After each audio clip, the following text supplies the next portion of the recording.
트럼프 대통령의 특수임무대사인 리처드 그레넬이 내년 캘리포니아 주지사 선거 출마 의사를 밝혔습니다. 어제 LA 인근 옥스나드 지역의 토네이도가 강타해 주택 12채가 파손됐습니다.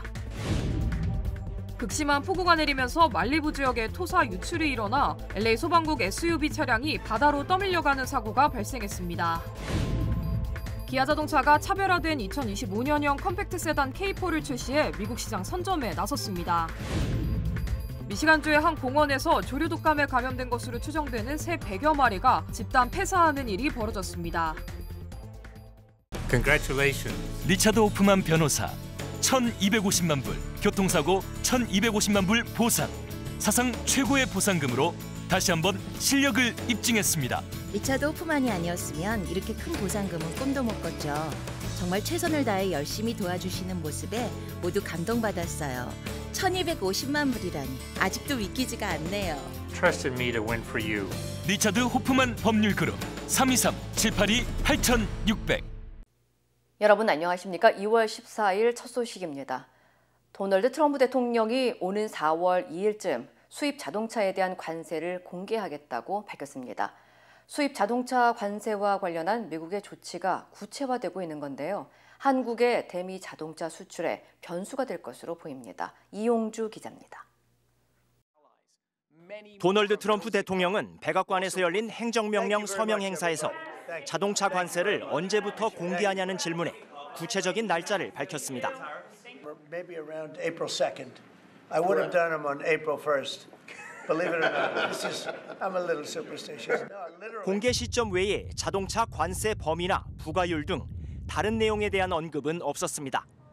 또 4월 2일이 자동차 관세를 적용하는 시점인지 관련 계획을 발표하는 날짜인지 명확하진 않습니다. 하지만 미국이 수입차 관세 관련 일정을 구체적으로 밝힌 것이어서 우리의 대미 자동차 수출에 변수가 될 전망입니다. 한미 자유무역 협정에 따라 전기차를 포함한 한국산 승용차는 2016년부터 미국에서 무관세를 적용받고 있습니다. 자동차는 한국의 대미 수출 1위 품목이 됐고 지난해 한국의 전체 자동차 수출액 가운데 대미 수출액 비중은 49.1%에 달했습니다. 현지 매체는 트럼프 대통령의 수입차 관세 부과 위협이 한국과 일본, 독일의 주요 자동차 회사를 겨냥한 것일 수 있다고 분석했습니다. 트럼프 대통령은 전날 모든 무역 상대국들에게 타격을 줄 수 있는 상호 관세 방침을 발표하는 자리에서 4월 1일까지 국가별 검토를 끝낸다고 덧붙였습니다. 그 직후인 4월 2일 자동차 관세를 공개하겠다고 발표한 것이어서 미국이 관련 조치를 최대한 서두르고 있는 것으로 풀이됩니다. MBC 뉴스 이용주입니다. 트럼프 행정부가 연방기관 인력 감축에 나서면서 1년 이하의 수습직 공무원들의 대거 해고를 지시했습니다. 연방인사관리국 OPM은 각 기관의 회의를 열고 성과가 미흡한 1년 이하의 수습직 공무원들에 대한 해고 절차를 즉시 시작할 것을 지시했으며 이에 따라 최대 20만 명이 영향을 받을 것으로 예상됩니다. 수습직 공무원은 기관별로 1년에서 2년 동안 근무한 뒤 정규직 전환 여부가 결정되며 일정 수준의 고용 보호를 받지만 해고 절차가 비교적 간소한 것으로 알려졌습니다. OPM 내부에서도 수십 명의 직원이 그룹 콜이나 사전 녹화된 영상으로 해고 통보를 받았으며 일부는 30분 내 사무실을 떠나라는 지시를 받은 것으로 전해졌습니다. 이번 해고 조치는 교육부, 소비자금융보호국, 연방보훈부, 연방질병통제예방센터 등 주요 부처로 확대됐으며 대부분의 정부 기관에도 수습직 해고가 권고된 상태입니다. 트럼프 행정부에서 활동했던 한 인사가 내년 캘리포니아 주지사 선거를 고려하고 있습니다. 정치 전문 매체 폴리티코에 따르면 트럼프 대통령의 특수임무대사로 활동하고 있는 리처드 그레넬이 내년 캘리포니아 주지사 선거에 카말라 해리스 전 부통령이 출마할 경우 공화당 후보에게 승산이 생긴다며 자신도 도전을 고려할 수 있다고 밝혔습니다. 또한 해리스 부통령이 선거에서 불리한 점이 많다면서 공화당 후보가 캘리포니아에서 새로운 기회를 잡을 수 있을 것이라고 주장했습니다. 그레넬 대사는 지난 트럼프 1기 행정부 당시 주 독일 대사를 지냈고 베네수엘라에서 인질 석방 협상을 이끈 경력도 있습니다. 최근 실시된 여론조사에 따르면 카멜라 해리스 부통령이 민주당 후보군에서 가장 높은 지지를 받고 있는 것으로 나타났습니다. 특히 여성 응답자 60%가 해리스 전 부통령을 지지한다고 답했으며 히스패닉 61%, 흑인 64%로 높은 지지율을 보였습니다. 아직 해리스 전 부통령이 공식적으로 출마 의사를 밝히진 않았지만 출마를 고려 중인 것으로 전해졌습니다. 한편 트럼프 대통령의 열렬한 지지자로 알려진 체드 비앙코 리버사이드 카운티 셰리프 국장도 출마 가능성이 거론되고 있습니다. 어제 캘리포니아 남부 지역에 토네이도가 강타해 주택 여러 채가 파손되는 피해가 발생했습니다. 옥스나드시 당국은 어제 오후 3시 30분쯤 60마일의 강풍을 동반한 토네이도가 오션에어 모바일 홈 커뮤니티와 인근 컨트리 클럽 모바일 에스테이트에 위치한 주택 12채를 덮쳤습니다. 토네이도 반경은 0.5마일, 시속은 최대 90마일까지 달했던 것으로 전해졌습니다. 당국은 토네이도로 인한 부상자는 보고되지 않았지만 여러 주택의 지붕이 뜯겨나가고 외벽이 부서지는 등 상당한 피해가 잇따랐다고 전했습니다. 이번 토네이도는 어제 벤츄라 카운티와 LA 카운티에 돌발성 홍수와 극심한 폭풍우 경보가 내려진 가운데 발생한 것으로 전해졌습니다. 어제 LA 지역에 내린 폭우로 말리부에서는 토사 유출이 일어나면서 차량이 바다로 휩쓸려가는 아찔한 사고가 발생했습니다. LA 소방국에 따르면 어제 오후 5시쯤 한 소방국 관계자가 운전 중이던 SUV 차량이 토사와 흙탕물에 휩쓸리면서 안전벽을 넘어 30피트 아래 바다로 추락했습니다. 당시 차량 안에 타 있던 관계자는 무사히 탈출해 가까스로 구조됐으며 경미한 부상을 입어 병원으로 이송된 것으로 전해졌습니다. 어제 말리부 지역에서는 뇌우와 70마일의 돌풍을 동반한 폭우가 쏟아졌으며 이에 따라 모든 학교들이 휴교에 들어간 것으로 알려졌습니다. 캘리포니아 주에 기록적인 폭우가 쏟아지면서 산사태와 홍수 피해도 속출했습니다.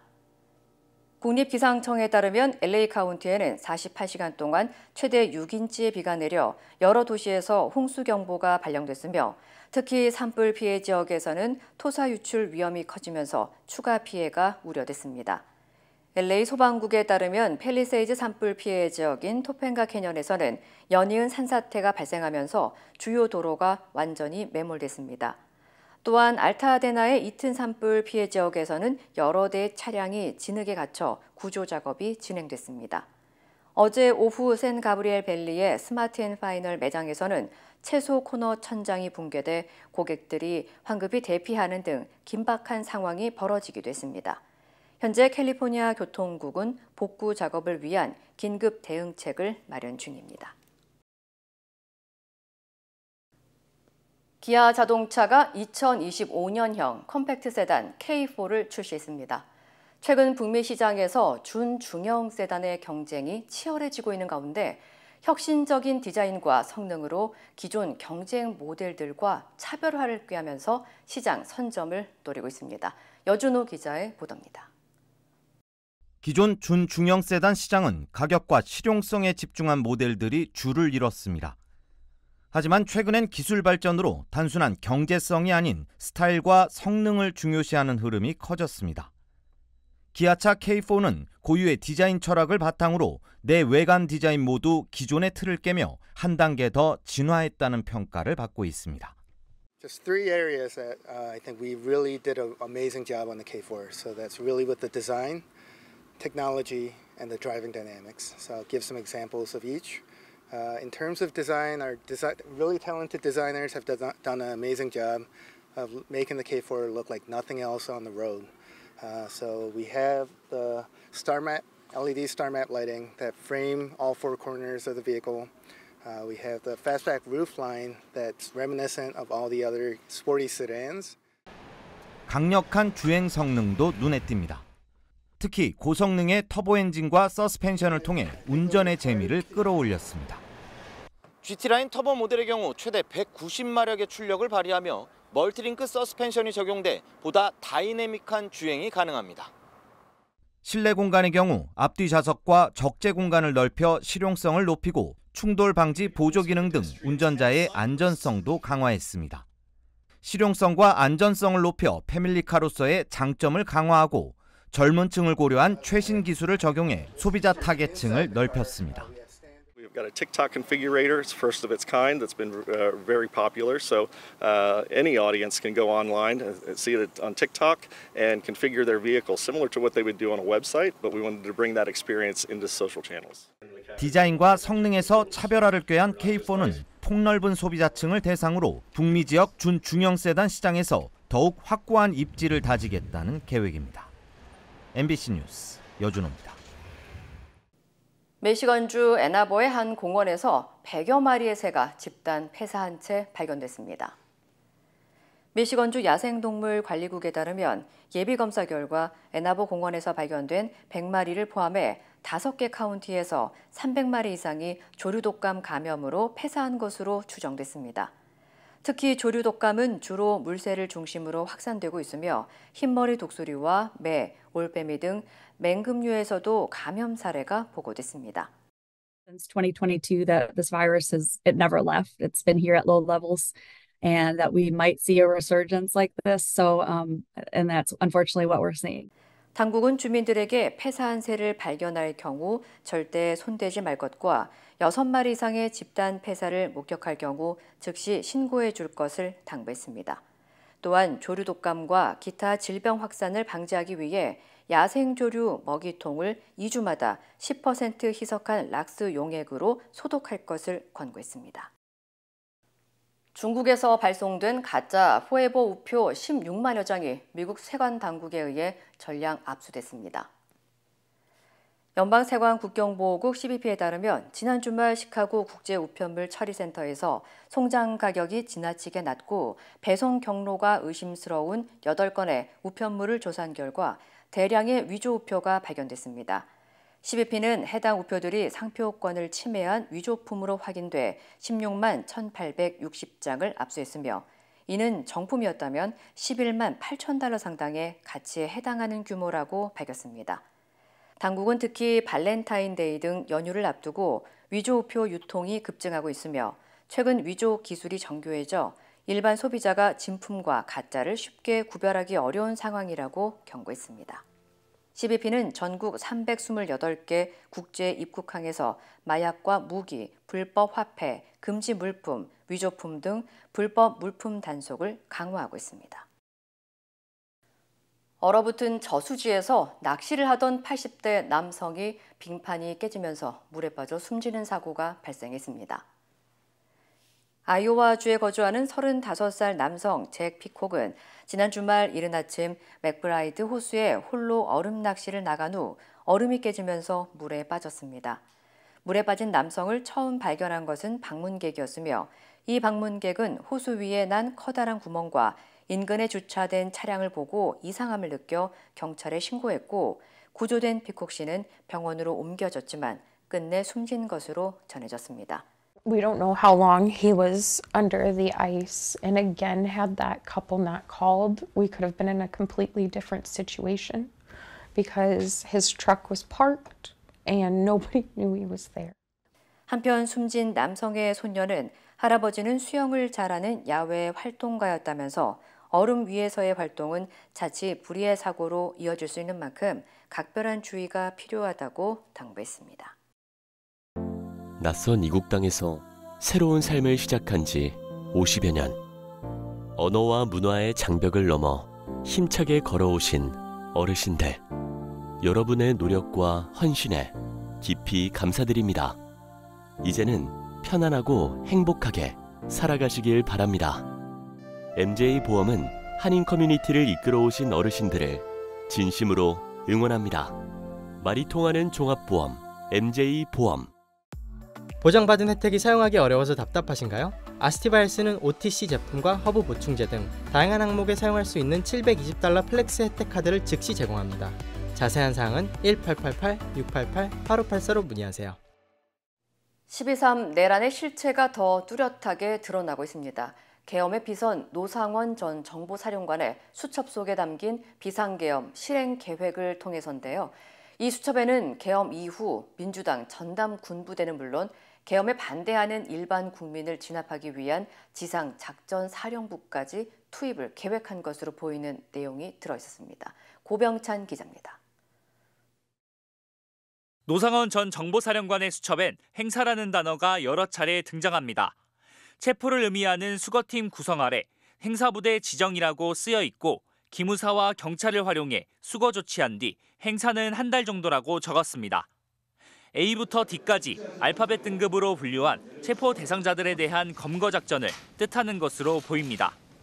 그러면서 역행사에 대비해야 한다며 민주당 쪽 전담으로 9사단과 34단을 표기한 것으로 확인됐습니다.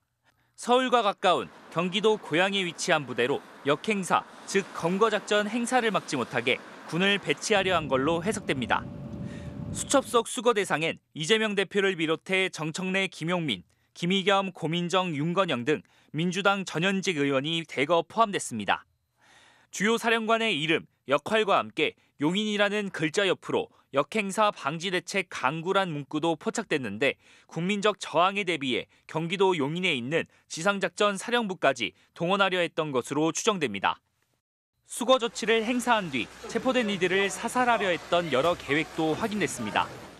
수거 대상 처리안이라는 소제목 아래 연평도 이송이라고 되어 있는데 실미도항을 정찰하기 위해 집행인원은 하차하고 하차 후 이동 간 적정한 곳에서 폭파하도록 한다고 구체적으로 썼습니다.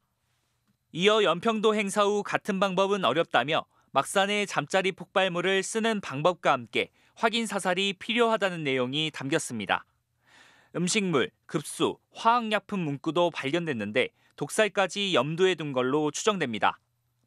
수첩에는 1차 수집 대상으로 국회가 있는 여의도가 30에서 50명, 언론 쪽이 100에서 200명이라고 되어 있는데 가장 마지막 페이지엔 촛불 집회 주모자들과 좌파 방송사 주요 간부들을 지목하며 주목들을 이용해 분쇄시킨다고 썼습니다. MBC 뉴스 고병찬입니다. 노상원 수첩에는 군 서열 1위 합참의장을 제치고 계엄 사령관이 된 박안수 육군 참모총장이 유독 자주 등장합니다. 박 총장은 그동안 계엄 사실을 대통령 담화를 보고 나서야 알았다고 말해왔는데 노 씨의 수첩을 보면 수집 장소와 전투 조직 지원, 지휘소 구성을 박 총장에게 맡긴다는 내용이 담겨 있었습니다. 이승지 기자입니다. 노상원 전 정보사령관의 수첩엔 지난해 총선 이전부터 비상계엄을 준비하며 박안수라는 이름이 4차례나 등장합니다.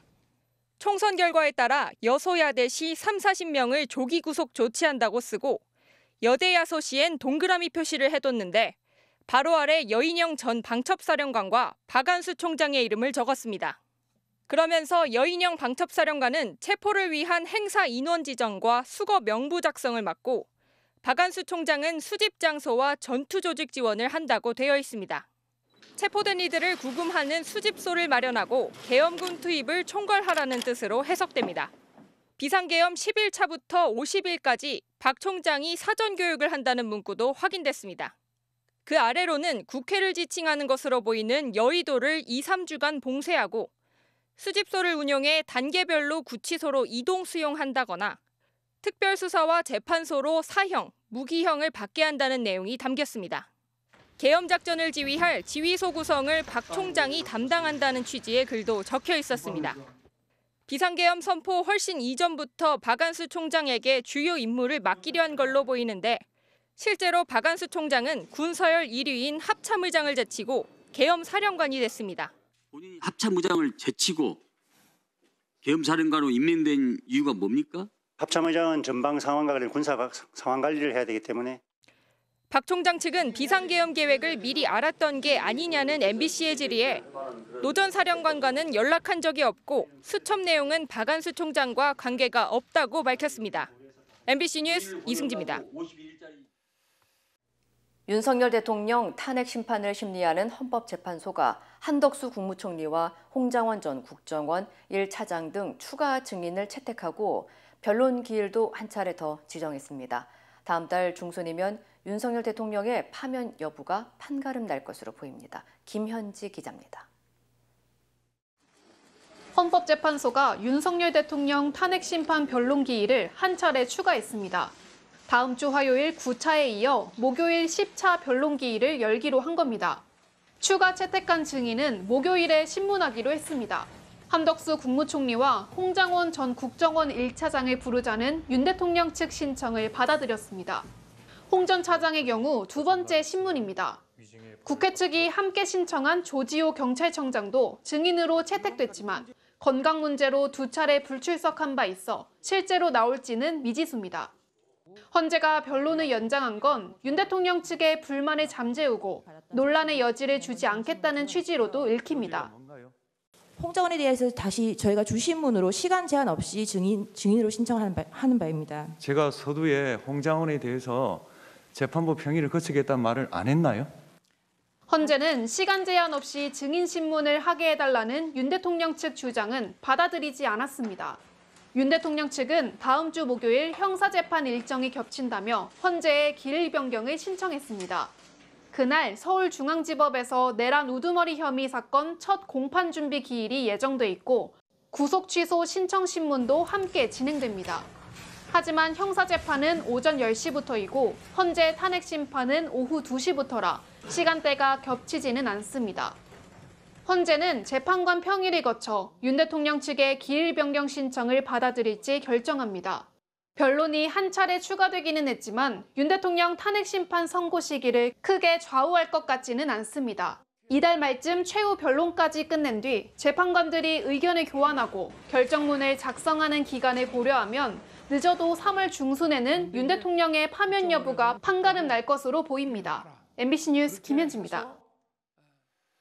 힘들고 어려울 때 실력 있는 변호사가 필요하십니까?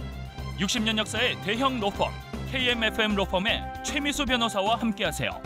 교통사고, 민사법, 형사법, 가정법 등 풍부한 경험과 최고의 실력으로 완벽하게 도와드립니다. 최고의 보상을 책임지는 실력 있는 대형 로펌. 도움이 필요할 때 강한 힘이 되는 변호사. KMFM 로펌 최미수 변호사. 213-427-2350.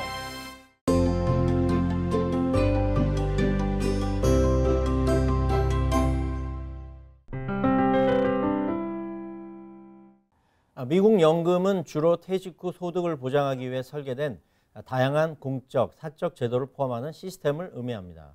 이는 크게 네 가지로 나누면 정부에서 주는 소셜연금과 직장을 통해 적립한 퇴직연금, 즉 401k나 403b, 고용주가 제공하는 정기적인 은퇴급여, 즉 펜션 플랜, 그리고 개인적으로 적립한 개인연금, 즉 IRA로 나눌 수 있겠습니다. 일반적으로 직장을 다니면서 세금을 꼬박꼬박 내신 분이라면 기본적으로 소셜연금과 직장에 다니면서 모은 퇴직연금이 있을 것입니다. 그리고 개인적으로 적립한 개인 은퇴계좌도 있을 것입니다. 이러한 분들이 은퇴 후에 어떤 식으로 그동안 모은 돈을 이용할 것인가에 대해 관심이 있으실 것인데 다음 사항을 고려하셔야겠습니다. 첫 번째는 언제 은퇴할 것인지 은퇴 시기를 결정하셔야 합니다. 만일 조기에 은퇴를 원한다면 소셜연금을 60세부터 신청하실 수 있습니다. 단 이때 신청하면 은퇴 만기 연령에 받는 것보다는 최대 30% 정도까지 적은 금액을 받게 됩니다. 70세까지 기다렸다가 받게 되면 매년 수령액이 8%씩 증가합니다. 401k나 403b와 같은 퇴직연금 그리고 개인연금은 세금을 유예시킨 돈이므로 일단 59.5세까지는 기다리셔야 벌금 없이 자금을 인출할 수 있습니다. 그렇지만 73세 이후에는 일정 금액을 반드시 인출해야 합니다. 그러므로 이 나이 이전에 최대한 자금을 인출하거나 재배치하는 전략을 세우시는 것이 좋습니다. 직장에서 모은 퇴직연금을 연금 상품으로 옮겨서 당장 받을 것인지 아니면 일정 기간 후에 받으실 것인지 정하시면 됩니다. 두 번째는 은퇴 이후의 생활비에 대하여 계산해 보는 것입니다. 기본적인 은퇴 자금 계산 방법 중 하나는 4% 법칙을 사용하는 것입니다. 이 법칙에 따르면 필요한 은퇴 자금은 은퇴 후 연생활비의 25배라고 합니다. 즉 연생활비가 4만 불이라면 그 25배인 100만 불이 필요한 것입니다. 그렇지만 이 금액은 소셜연금과 살고 있는 집을 고려하지 않은 금액입니다. 그러므로 소셜연금을 받는 시점을 기준으로 한다면 필요한 은퇴 자금은 10에서 20배 정도로 줄어들 수 있습니다. 세 번째는 그동안 모은 연금 계좌를 어떻게 사용할지에 대하여 결정하셔야 합니다. 은퇴 이후에는 생활비와 의료비가 많이 소요됩니다. 이러한 점을 고려할 때 안정적인 생활비를 보장받는 것이 유리할 것입니다. 이럴 경우에는 연금 상품에 그동안 모아온 퇴직연금이나 개인연금을 옮겨놓은 후 매달 일정한 금액을 평생 받을 수 있도록 안전장치를 해놓는 것입니다. 투자 방식은 고정, 변동, 인덱스의 세 가지가 있는데 안정적인 고정식이나 인덱스 방식을 선택하시기 바랍니다. 그리고 필요하다면 지난 시간에 설명한 것처럼 그동안 세금을 유예시켰던 은퇴 자금을 2025년까지 한정적으로 시행하는 특별 세율 인하 조치의 혜택을 보기 위해 로스 IRA로 전환하고 은퇴 후 세금에 대한 걱정을 없애는 방법을 택하는 것도 현명한 선택이 될 것입니다.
이상으로 2월 14일 금요일 뉴스를 마칩니다. 시청해주신 여러분 고맙습니다.